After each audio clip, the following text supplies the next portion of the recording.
Hello and welcome back to Bionic Heart 2. We're on the last part now, so we're gonna finish this social boss fight with Julia and win this time. Right, kick Julia away from you. I pull my legs up. I pull up my legs, give Julia a good hard kick in the stomach. Unfortunately, she doesn't even budge. Oh yes, fight me, resist, that makes it even more fun. Force Julia's hands away from your neck. I grab Julia's arms by the wrists and push as hard as I can. I need to get them off me. But it's no use, she's much stronger than me. Are you beginning to see the inevitable, Tanya? Your head's coming off and you can't stop me. Right, plead for your life. Okay, you win. I can't fight you, I'm coming with you. You don't need to rip me apart. You must be getting weak if you start squealing already. I won't resist, please don't kill me. You know the saying about fool me once, fool me twice. This time I'll make sure you're done for. Right, cease struggling and go limp. I twitch upwards one final time and then as soon as I can stop moving and just go limp. I let my arms fall to the side. Now look at that, your head's still on but you don't move any longer. Could it be that your neck's broken and you can still see in him but no longer fight? How wonderful. Julia smiles, she must think she's won. And my fingers now are almost in reach of that power cable. Reach for a live wire and electrocute the bitch. One fast move and... what the... and I grab the cable and slam the live end against Julia's head. Aye! Her scream is louder than the machinery around me. It's the most terrible scream I've ever heard. At the same time, full of agony, hate and rage. And the longer it goes, the more metallic and synthetic it becomes. After a short while, there's nothing even remotely human anymore. Julia's body shakes and shivers, and the skin on her head begins to peel off where I hold the wire to it. A putrid black smoke rises from where it burns. Eventually she stops screaming altogether, only shakes and shivers. I hold the wire in place for at least another 30 seconds before I'm certain she is dead. Then I take it away and Julia's body immediately collapses. Enough power for you? Disgusted, I push her off me and stand up. My neck doesn't hurt. I usually don't feel pain. But it doesn't feel exactly right either. I hope there's no long-term damage. Turning around, I look back into the hangar. Apparently the implantation procedure has progressed quite a bit. The robot's no longer lying on the floor.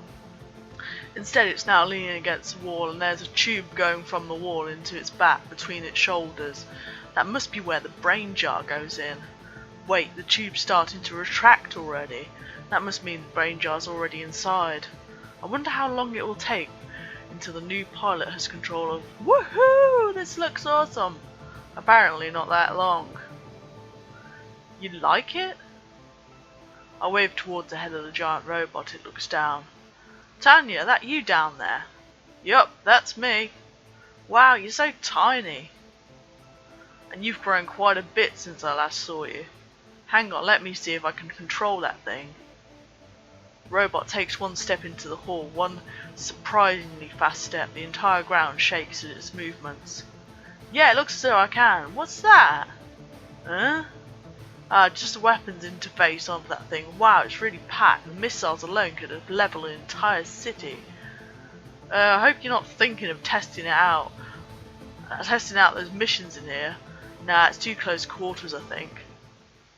Not so fast. Mere Mark. Hello, Jason. That voice, you're staying right there, boy. You better do as he says. You're the one who spoke to me before, the guy who put my brain into a jar. Indeed I am. I must say I'm quite impressed, Jason. Your first time inside the beam-off device, and you are already able to move it. I'm able to do more than that. The giant robot points one of his arms at Mark and Mia, an arm with a lot of weapons on it. But nothing happens, huh? Oh, aren't the weapons working? Too bad. I've locked them in with special security algorithm. One that needs to be decoded before. That moment, the robot's machine gun begins to fire. Yeah! Mark's chest practically explodes and he's thrown against the wall, leaving a huge bloody spot as he collapses.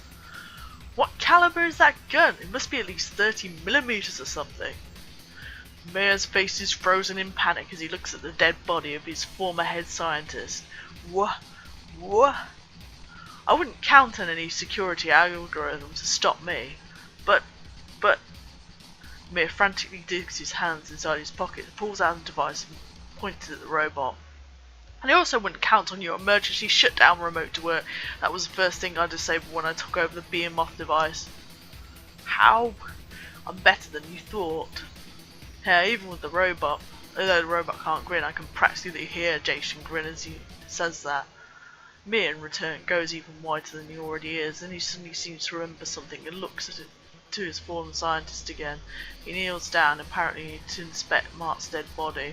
It's difficult to see, but I think he's pulling out something from the pocket of Mark's lab coat. And he seems visibly relieved when he has it.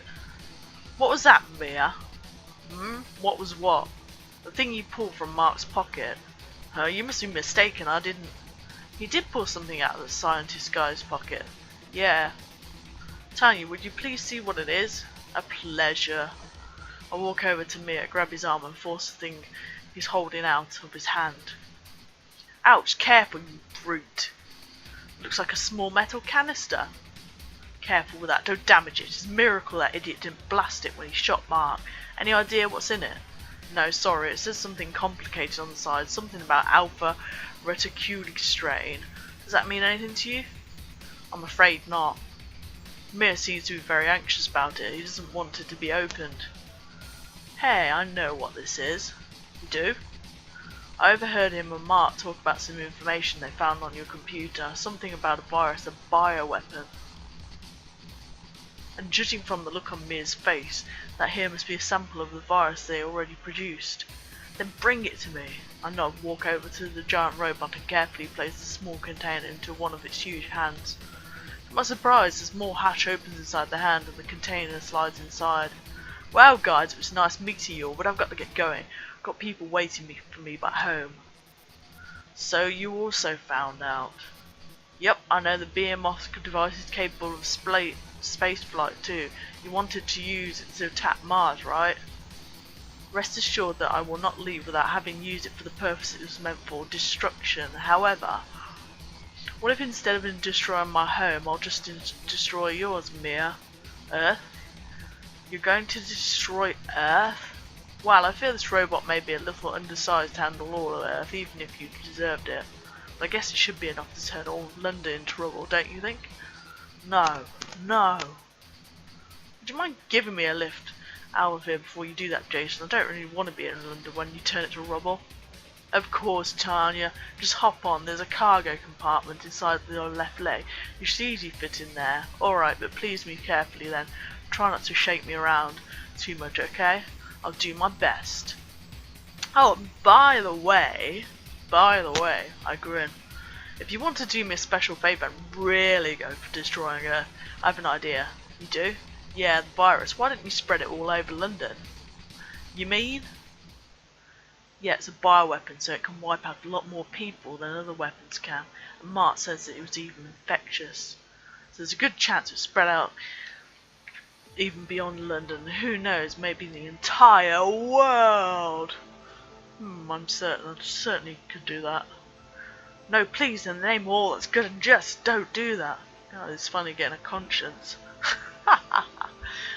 You shut up with good and just. You have no right to even use those words. But don't you think it's a little too much, Tanya? I mean, it's only Earthlings, but still. Still what? I don't really like all this killing. But Jason, I'm not talking about killing them, of course not. All I'm talking about is infecting them with this virus. If they're worth their salt, they'll find a cure, and if not, don't they deserve to die? God, she's sadistic. Don't you see what they're doing? Extracting brains, creating bioweapons, all in the name of profit. Yeah, well, come on, do me that favour. They need a lesson. You owe me that much, don't you? You know what? You're right. No, you can't possibly. I can't? Oh, I'll show you. I can. Yes, he's doing it. London needs to be cleansed of corruption, plain and simple, and if no one is left alive, there's no one left to corrupt. Smiling, I waved to Mia as I walked towards the opening hatch on the robot's leg. Farewell, Mia, and good luck explaining what happens now. You're not killing me? Of course not. It's much more fun knowing you may be responsible for all that happens now. Oh God. Oh God. I entered the hatch which closed behind me. I took myself into the straps that are probably intended to secure cargo inside here. Let's hope these things hold. And as Jason leaps off and, judging from the rounds, breaks through the ceiling, I'm really happy my body is cybernetic. A real one would have just thrown up just now. There. Ending in luck, cybernetic world. What followed was considered one of the worst terrorist attacks in the history of the world. The entire circumstances of the destruction of London were never fully cleared up.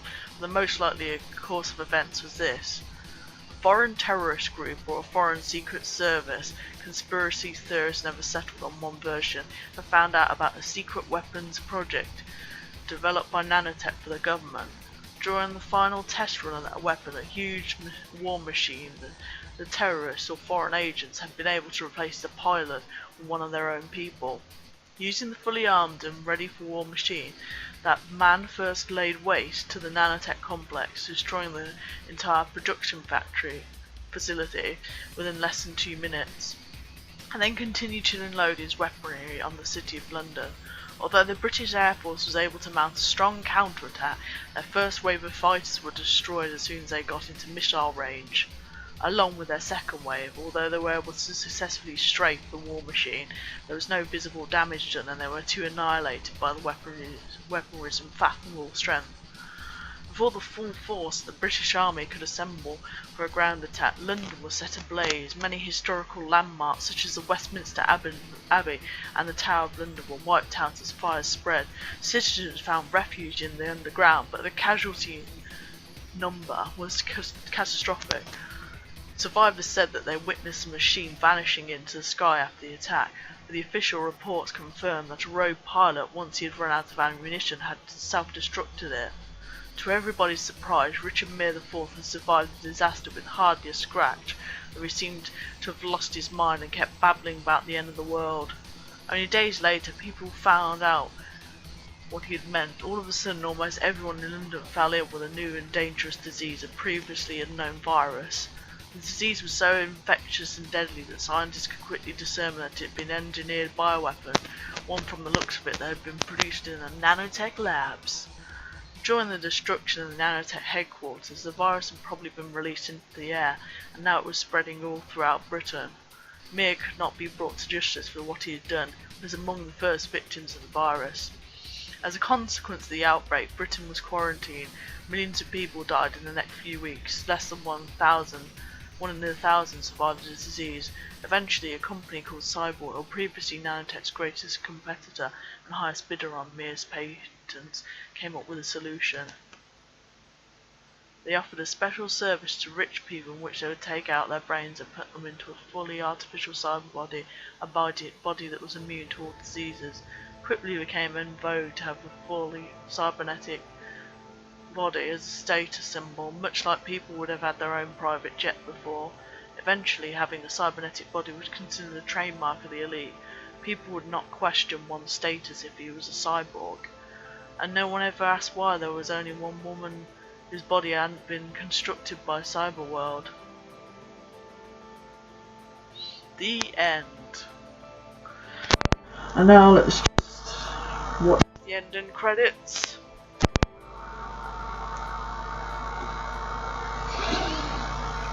I enjoyed that. I hope you did. I think the soundtrack was better this time round. Well, I think I prefer the first game to the second. Gotta admit. I miss the voice acting of Luke. That's it. Join me for another LP sometime.